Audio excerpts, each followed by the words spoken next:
As I sit there dumbfounded because this sweet 10-year-old girl just gave me a piece of writing that is something I could never even dream of writing, I fumble for the right words to say. "This is great, Natalie. You are a natural-born writer. Just make sure to check over your spelling and grammar," I finally choked out. Because Natalie is a student that teachers hope to have each year, she nods her head and goes back to her seat. My stomach sinks, because again I have conducted a writing conference that just didn't feel right.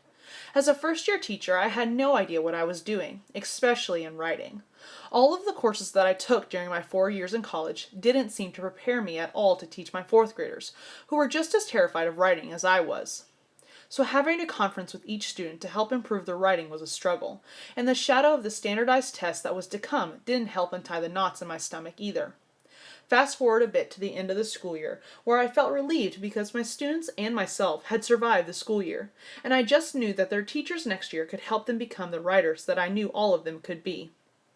But when I started the Central Texas Writing Project Institute, a few days after I said my sweet goodbyes to my kiddos, the feelings of inadequacy as a writing teacher started to resurface. Hearing all of the amazing things that writing teachers were doing in their classrooms made my poor teaching stick out like a sore thumb. I began to realize how much of a disservice I had done to the writers in my room, especially during conferences. When we were given the opportunity within the Institute to think about a topic that we would like to research in order to benefit our teaching for the upcoming year, I knew that conferencing was my go-to topic. I had the goal to figure out a beneficial way to conference with my students so that I could help them grow as writers. I also knew from discussing with peers that conferencing was a skill that many first-year teachers struggled with. Therefore, my goal could be extended to helping other teachers. Thus began my quest to find the aspects that create effective and positive writing conferences. But before I got knee-deep into researching, I took the time to jot down what I knew about writing conferences. First, I knew that what I did the previous year didn't work. I dug deeper and realized that the conferences didn't work because I was focusing heavily on grammar and spelling. I also conference with students infrequently. Due to these two factors, I think that I got frustrated because when I saw my students' work, it was filled with mistakes and I didn't know where to help them. This caused me to shy away from conferences and not work with students one-on-one. Which led me to the second thing that I knew, which is that conferencing was a very beneficial time for teachers to help students one-on-one. This was an idea that had resonated in my head from a college course, and what made me feel guilty for not providing rich instruction to my students during the conferences that I did have the previous year. Lastly, I knew that individualized instruction was key to helping students grow academically. This is an idea that was held true in all aspects of teaching, so I knew that the same concept could apply to writing as well. But how do I do this? How do I teach students through writing conferences if they always feel confused and unhelpful? I began my research by looking at Katherine Bomer's book, Hidden Gems, since it was a resource that we were already digging into in the Institute. Through this book, I learned about viewing students' work as if it was written by a professional. Bomer also discusses how to provide feedback to students on the things that they are already doing well in their writing. Bomer's book explained how providing students with feedback that included lots of academic words, or that wasn't very detailed, wasn't helping the students grow as writers. For example, telling students that they really reached out to their audience could be confusing to the student, because who is that student's actual audience? You and your grading pen? Instead, Bomer suggests that during conferences, teachers should be very descriptive when telling students what they do well. These descriptions should be stretched out, not include academic language, such as the 6 traits of writing, and should be followed up by a comparison that the students could relate to. For example, saying to a student, "Your piece feels like a conversation with a best friend at a cozy coffee shop. I can feel you sitting right next to me telling me this juicy and dramatic story that happened to you." This way of describing the positive things that a student is doing well in their writing is such a lavish way, really played into my over-the-top personality. But I knew that if I really wanted to get a true understanding of what makes a good writing conference, I had to see what other professionals were doing. This led me to a resource titled Welcome to Writer's Workshop by Steve Peha. Even though this resource was centered around all of the aspects of running a writer's workshop, I focused on the section titled, What Should I Be Doing During Writing Time? And then focused more on the language that this resource suggests for writing conferences. Peha's suggestion for questions that could be asked in a writing conference include, what are you working on? Can you read me some of what you've got? How is it coming along? Is there anything I can help you with? Or, what are you going to do next?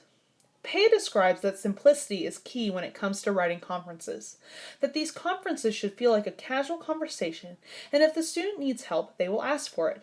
Peha also says that a teacher's main priority in a writing conference is to listen to the student. Again, I wanted to continue my research and came across a document titled An Overview of Conferring by Carl Anderson. This document directly approaches the concerns that a teacher may have about writing conferences, such as, what are the goals of a writing conference, and what will conferring look like in my classroom? Anderson's resource breaks writing conferences up into two parts, the first being identifying the student's needs. In this section, the first step described is to start with an open-ended question directed towards the student. This allows the conversation to begin between you and the student. The second step is then to ask follow-up questions, such as what are you doing to write this piece well, or what strategies are you going to use in this stage of the writing process. The third step is to look at the student's writing. Anderson's second part in a writing conference is titled Teaching the Writing Strategy or Craft Technique. The first step for part 2 is to give feedback to the student on something that they are doing well and where they need some help. The second step includes naming and defining the strategy that you are going to teach the student to help improve their piece. Then, asking the student to try the technique that was just taught to them is the third step. And finally, the fourth step is to show to the student how the technique that was just taught to them can be used in their writing piece. After reading all of these resources, I wanted to take it to the next level and watch a writing conference unfold. This is where a video of Lucy Calkins holding a conference with a first grader comes in. In the video, Calkins first asks the student what she was working on, which mirrors with what Peha suggests. At the beginning of the conference, Calkins doesn't do much talking, but as the video progresses, you can see that Calkins discovers that the student's story is missing a big chunk of time. So Calkins prompts the student to listen to her read it out loud.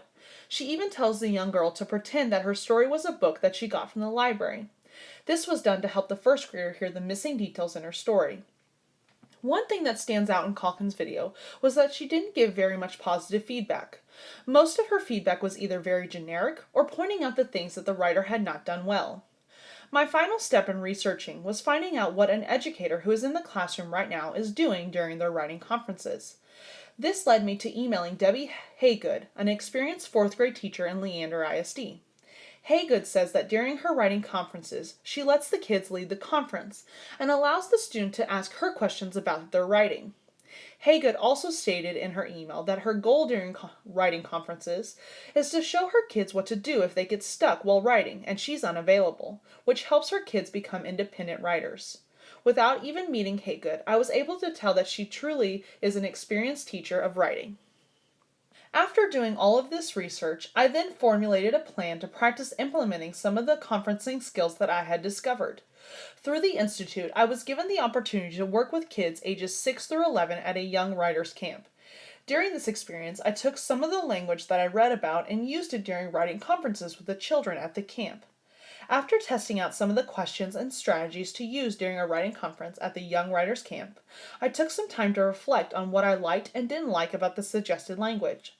I also thought about how the different questions and strategies for a writing conference affected the students as writers. What I found was that students responded very positively to the lavish comments that Bomer suggested. Telling a student specifically what they were doing in their writing in a way that made sense to them made the students feel excited. You could see their face light up because someone had genuinely complimented their writing. This act of describing the student's writing in a grand and non-academic way was also more fun for me. It made reading the student's piece more engaging because I was looking for a way to connect or be amazed by the writing piece. Another thing that was revealed to me about some of the conferencing strategies was that I preferred to read the student's writing piece in my head compared to the student reading it out loud to me.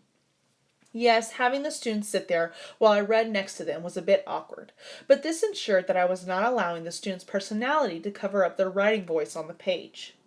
When I tried using the two-part system that was suggested in Anderson's document, I felt that there were too many steps and there wasn't enough flexibility in the conference. This then led me back to Peha and Hagood's methods towards conferencing, which is keeping it simple and letting the student drive the conference. Overall, this research opportunity has filled up my internal file folder of different ways to conduct a writing conference and what to ask the students during these conferences. I am now interested in implementing these strategies in my classroom this upcoming year. I also hope to extend this research and start trying out some of the teaching methods that are suggested to use during a writing conference. But I do know that I want to make my conferences casual, allow the students to lead the conference, and ensure that I describe the good things that students are doing in their writing in a lavish way. My hope is that even though it will be a more structured setting compared to the Young Writers Camp, I will still be able to use these aspects of a writing conference to create more efficient, effective, and positive writing conferences in my classroom to help my students flourish as writers.